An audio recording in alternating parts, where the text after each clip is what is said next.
નગર નિગમમાં જે લોકો છેલ્લા 35 વર્ષ 30 વર્ષ 25 વર્ષથી પોતાની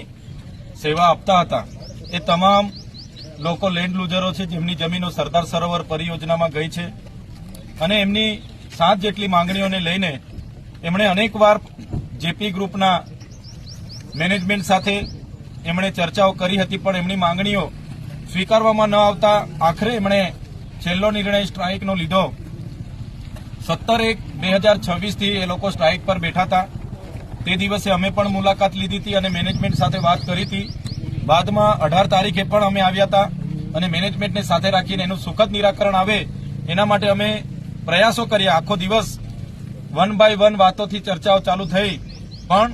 જે તે વખતે જેપી ગ્રુપ દ્વારા મુદ્દાઓને નજરઅંદાજ કરવામાં આવ્યો અને આ આંદોલન આગળ ને આગળ વધતું ગયું।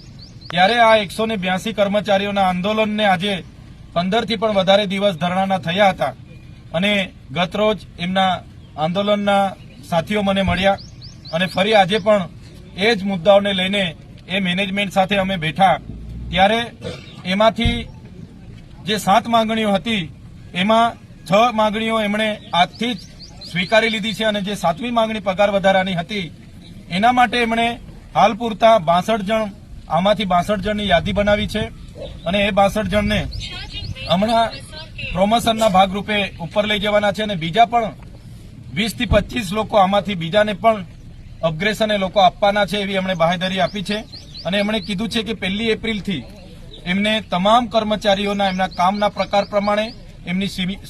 સિનિયોરિટી પ્રમાણે પગાર વધારો કરી આપવામાં આવશે એવું કીધું છે।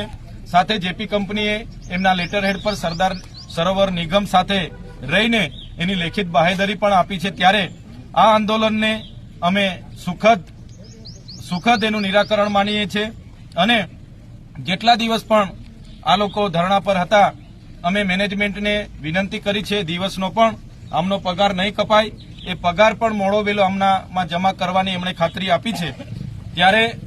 આજે આ કર્મચારીના આંદોલનમાં જેમણે પણ પોતાનો સહયોગ આપ્યો,